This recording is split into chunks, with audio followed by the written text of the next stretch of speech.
আসসালামু আলাইকুম। কালিমাতুশ শুকরিয়া আদায় করছি সেই মহান রবের দরে, যার অশেষ মেহেরবানিতে আজ আমরা এত সুন্দর একটি সভায় উপস্থিত হতে পেরেছি। সেজন্য সবাই বলি আলহামদুলিল্লাহ। দুরূদ পাঠ করছি মানবতার হযরত মুহাম্মদ সাল্লাল্লাহু আলাইহি সাল্লামের প্রতি।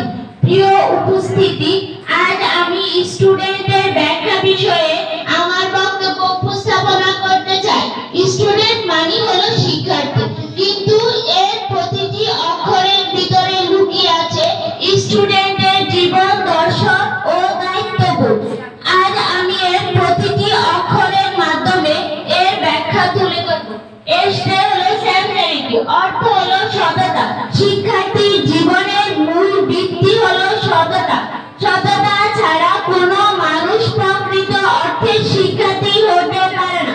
কোরআনে আল্লাহ তাআলা বলেছেন, আল্লাহ সব মানুষকে ভালোবাসে।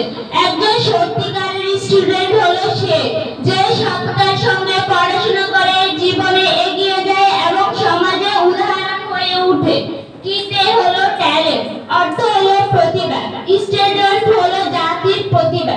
জাতির ভবিষ্যৎ তাদের হাতেই গড়ে ওঠে। বিখ্যাত দার্শনিক এরিস্টটল বলেছেন, educating the mind without educating the heart is on education at all. অর্থাৎ মেধা ও প্রতিভাকে সঠিক পথে ব্যবহার করলে স্টুডেন্ট সম্পদে পরিণত হয়।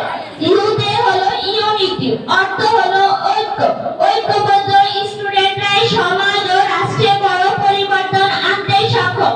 আল্লাহ তাআলা সূরা নাহাল এর 103 নং আয়াতে বলেছেন, তোমরা আমার রশিকে দৃঢ়ভাবে আঁকড়ে ধরো, বিভক্ত হয়ো না। একজন শিক্ষার্থীর জীবনে ঐক্য শিক্ষা খুব জরুরি, কেননা বিভক্ত শিক্ষার্থী কখনোই সফলতার পথে এগোতে পারে না। দ্বিতীয় হলো ডিসিপ্লিন, অর্থ হলো শৃঙ্খলা। শৃঙ্খলা ছাড়া শিক্ষার্থী অসম্পূর্ণ। সময় মতো পড়াশোনা করা, নিয়ম মানা, শিক্ষকদের প্রতি সম্মানই একজন শিক্ষার্থীর শৃঙ্খলার নির্দেশক।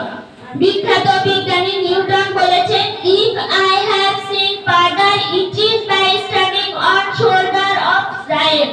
তিনি বুঝাতে চেয়েছেন, শৃঙ্খলা ও শিক্ষকদের প্রতি সম্মানই তাকে সফলতার শীর্ষে পৌঁছে দিয়েছে। ইতে হলো এডুকেশন, অর্থ